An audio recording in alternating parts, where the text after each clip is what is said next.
que é o Foro de São Paulo vergonhoso que aconteceu aqui no Brasil, inclusive com a participação vexatória do nosso presidente da República, que não deveria jamais, em respeito a você, brasileiro, participar de um evento como esse, que flerta com a ditadura sanguinária.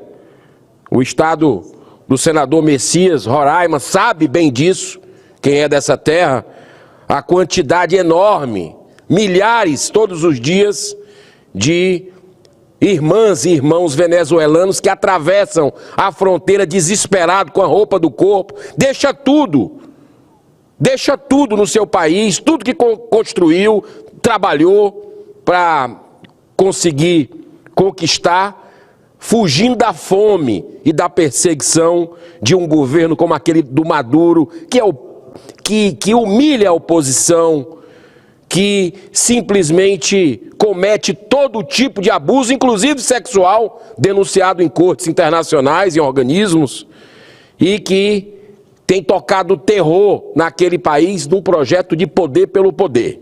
Uma ditadura, com todas as letras.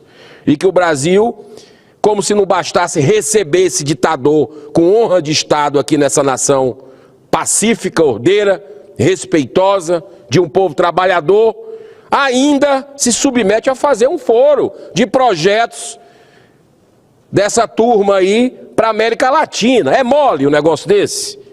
E aí, a gente acompanha um presidente da República que tem a audácia de dizer que houve golpe de Estado aqui, tentativa de golpe de Estado no dia 8 de janeiro, mas recebe esses ditadores. Agora, interessante que a CPMI, inclusive, senador Exalci, que nós fazemos parte, amanhã foi cancelada a sessão, aliás, durante toda a semana cancelada a CPMI, depois que saem matérias, inclusive, dizendo que os governistas acham que não é o momento, porque tem que ouvir o coronel Mauro Cid mais na frente, quer dizer que quem manda é o governo Lula. Nessa CPMI, ele que faz chover, que faz sol, não interessa as pessoas inocentes que estão presas, senador Messias, lá na Papuda, como eu tive a oportunidade de ir 2 vezes na colmeia. Pode esperar, essa turma está presa, está esquecida, é isso. O recado nosso aqui do Congresso, se submetendo de forma subserviente ao governo Lula, cancela as sessões, porque tem outras pautas importantes.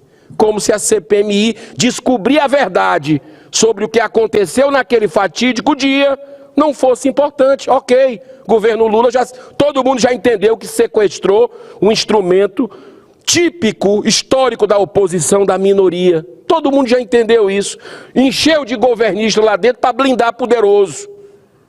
Mas tem gente sofrendo às custas disso. Ainda bem que onde nós temos os piores exemplos de respeito à Constituição brasileira, que é o Supremo Tribunal Federal, a postura de alguns dos ministros, porque essa corte é importante para a democracia, claro, mas devido ao silêncio desse Senado Federal, a inércia dele, muitos ministros cometem abusos.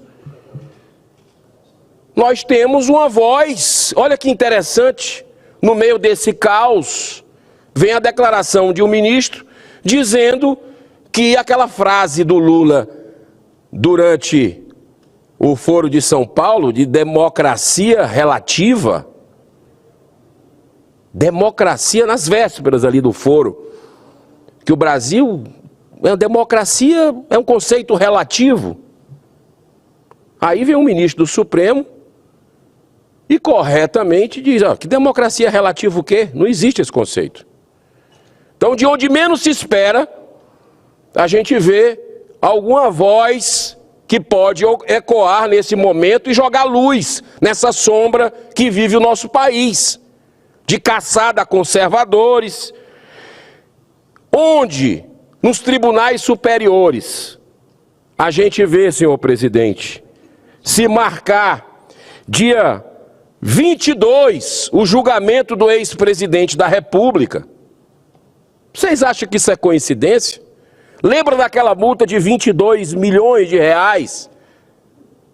Vocês acham que isso é coincidência? Um senador colega nosso, que teve o seu gabinete aqui no Senado, infelizmente desmoralizado, o nosso Senado, nossa casa, uma operação da Polícia Federal, autorizada por ministro de Supremo, invade o gabinete de um senador da República, no dia do aniversário do cara. É muita coincidência. Tem uma música do grupo Nenhum de Nós, eu gosto de rock, senhor presidente. E tem uma música do grupo Nenhum de Nós que diz o seguinte: mas o ódio cega e você nem percebe. Brasil está nesse clima, nesse climão aí de caçada, que não se respeita absolutamente o ordenamento jurídico, são pessoas presas sem o devido processo legal, e são pessoas caçadas, porque ousaram enfrentar um sistema apodrecido do Brasil, como o Deltan Dallagnol. Você pegar alguém que teve a votação do Deltan e caçar no peito e na raça, tirar ele da cadeira de parlamentar, porque ele estava incomodando. Não é só porque prendeu político famoso, poderoso, nem empresário, bilionário, poderoso, mas também corrupto, que ele está sendo perseguido, não. É porque trabalhou contra o PL das fake news, quando chegou aqui, expôs o que está acontecendo dentro dessa casa, e aí vem a reação de um sistema, mas a população está acompanhando, está junta, e vai se manifestar sim, com a sua sabedoria, que a voz do povo é a voz de Deus, na hora certa, de forma pacífica e civilizada. Então, senhor presidente, o TSE decidiu, né, um tribunal político, nós tínhamos que acabar com essas indicações políticas, está na cara que fica favor, devendo favor para quem, de uma certa forma, ajudou a pessoa a chegar lá. Então, foi decidido pela inegibilidade por 8 anos do ex-presidente da República, Bolsonaro, que recebeu em 2022 58 milhões de votos. Não teve o meu no primeiro turno. Sempre me demonstrei críticas respeitosas, como eu faço ao atual governo Lula, também fiz ao governo Bolsonaro, embora que não dá para comparar. Não dá para comparar o histórico de ética, enfim. Acredito até que o atual governo colaborou com muitos erros para voltar para o PT o poder do Brasil, erros que poderiam ter sido evitados. Agora, não dá para comparar o histórico, a gestão efetiva, o interesse defendido nacional e não de ditaduras, o respeito ao gasto público e não com diárias, 2 diárias, custando 700 mil reais, lá em Paris, os gastos de comitivas exorbitantes, um desrespeito ao pagador de impostos no Brasil. Mas, mesmo com minhas divergências, está errado se tirar o mandato, a possibilidade de nova eleição do ex-presidente, por um motivo de uma reunião com embaixadores, ocorrida em 18 de julho de 2022, para apresentar inquietações e dúvidas que haviam sobre o sistema eletrônico eleitoral brasileiro, quando buscou trazer o debate público as tantas interrogações que existem no país, interrogações que existem do povo brasileiro, sobre esse tema. É ou não é? Tem ou não tem? Nas praças, nos mercados, não existe pergunta sobre esse tema? Qual é o parlamentar aqui que nunca ouviu? Não existe. Então, a tal iniciativa, abre aspas, criminosa, teria, segundo o TSE, interferido no processo eleitoral. Ora, bolas. Vamos combinar.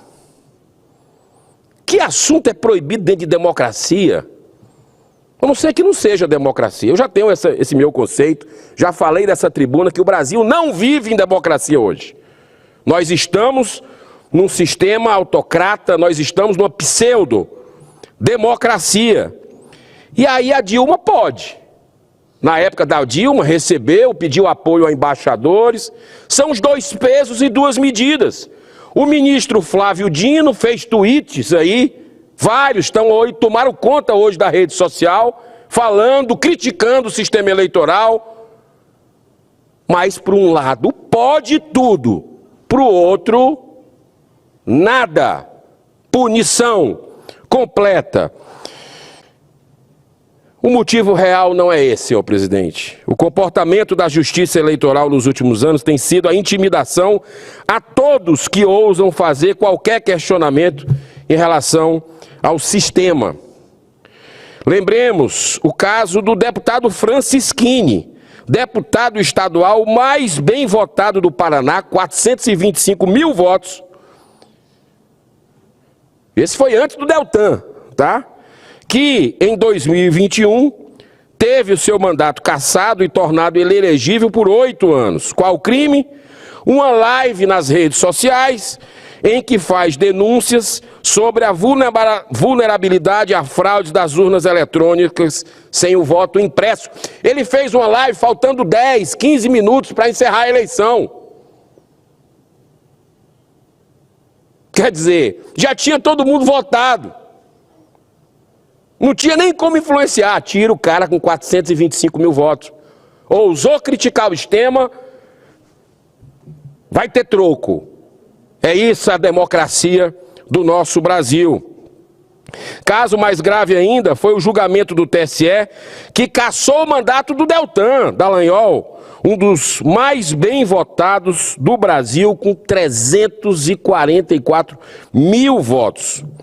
O julgamento, acredite se quiser, levou exatos 1 minuto e 6 segundos e se baseou em suposições. Uma verdadeira e escandalosa aberração jurídica. Senhor presidente, tais decisões são o corolário de um processo de ativismo judicial flagrante no Brasil, que há mais de uma década vem tomando corpo, onde o Poder Judiciário vem cometendo sucessivas arbitrariedades, contando com a aquiescência do Congresso Nacional e principalmente dessa Casa, que tem o poder de coibir abusos cometidos por ministros das Cortes Superiores do país. Mas o Senado prefere a omissão diante de dezenas de pedidos de impeachment engavetados aos montes na presidência dessa casa. Tudo isso é muito grave e a população tem acompanhado com muita apreensão, porque sabe que na Venezuela, olha o que eu comecei a falar nesse discurso, sabe que na Venezuela o poder judiciário foi aparelhado e instrumentalizado para legitimar a ditadura sangrenta que lá vigora até hoje.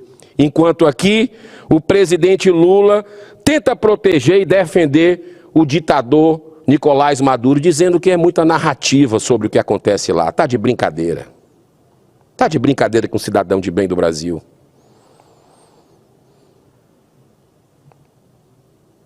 A gente tem que acordar, tem que despertar desse sono profundo, porque os sinais estão aí, a não ser que a gente queira tapar o sol com a peneira e fazer de conta que é isso o que está acontecendo. É isso que está acontecendo na realidade. Especialmente, repito, de nós parlamentares do Brasil, que fomos eleitos pelo povo para defender os interesses da população e dessa nação. Ainda nesta semana, a principal oponente de Maduro, senhor presidente, Maria Corina Machado, foi também punida punida com inegibilidade por 15 anos, como também outros opositores de Maduro que foram barrados da disputa eleitoral, como Juan Guaidó e Henrique Capriles. É coincidência? Tudo está acontecendo ao mesmo tempo? O presidente se torna lá um candidato inelegível, aqui no Brasil também. Será que isso não é algo, um recado transcendental para a gente? Se nada for feito por esse Senado, senhor presidente, continuaremos caminhando para o fundo do poço, na mais completa inversão de valores que permite que uma pessoa condenada a 12 anos de prisão em 3 instâncias, citado em centenas de delações premiadas,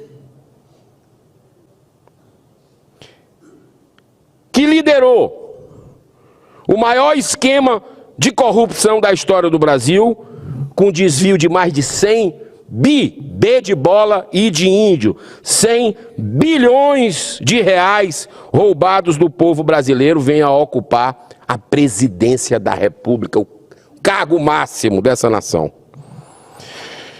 Que permite também que o ex-governador do Rio de Janeiro, condenado em 3 instâncias a 425 anos de prisão, por vários crimes de corrupção, lavagem de dinheiro, organização criminosa, cumpra sua pena no conforto de suas luxuosas mansões, depois de ter cumprido apenas 6 anos de regime fechado. Dos 425, só cumpriu 6. Certamente esse não é o país sonhado pelo patrono dessa casa ali. Eu peço, por favor, à equipe competente de comunicação que mostre o busto que nos inspira, que é o patrono dessa casa, Rui Barbosa. Lá em cima tem Cristo, nosso mestre, que está no comando dessa nação. E com as pessoas de boa vontade, vai nos inspirar, porque ou a gente aprende pelo amor, pela dor, e nós estamos sofrendo. As pessoas de bem desse país, senhor presidente, estão muito preocupadas com o destino do Brasil, com a letargia de nossos representantes, especialmente do parlamento, com o alinhamento do governo federal com a Corte Suprema. E Rui Barbosa tem frases que eu não vou falar, porque eu não quero desrespeitar o tempo, sobretudo nessa sessão. Nós vivemos, senhor presidente, tempos muito difíceis, que exigem coragem e determinação de homens e mulheres de bem que estão presentes em todas as instituições. Quero repetir, todas as instituições têm gente de bem. E eu ouso dizer que é a maioria. Só que a maioria é tímida, calada. E uma minoria é barulhenta e dá a ideia de que é a maioria. Não é. Não é. Ainda há tempo. Precisamos fazer a nossa parte da melhor forma possível, porque Deus fará o resto. Afinal, tudo que é indigno não se sustenta e pode cair a qualquer momento. Que Jesus nos abençoe hoje e sempre. Mais uma vez, muitíssimo obrigado, senhor presidente, por essa oportunidade de estarmos aqui juntos hoje. Tem o Foro do Bem, que eu vou deixar para falar em outro momento. Falei do Foro do Mal, que é o Foro de São Paulo. O Foro do Bem eu vou dar uma dica, mas eu vou falar em outro momento. É o Foro Privilegiado, o fim dele. O fim do Foro Privilegiado, que é a grande blindagem, no meu modo de entender, a corrupção e a impunidade do Brasil, que faz que os processos de senadores, de correligionários, de deputados, vão para as mãos dos ministros do Supremo, e a gente que tinha que julgar os ministros do Supremo não julga, fica um poder protegendo o outro. Deus abençoe. Muito obrigado. Gostaria de deixar claro que as opiniões e informações apresentadas aqui são de responsabilidade exclusiva de seus autores. Como criador deste conteúdo, não me responsabilizo por consequências. Pesquise e busque orientação profissional antes de decisões significativas.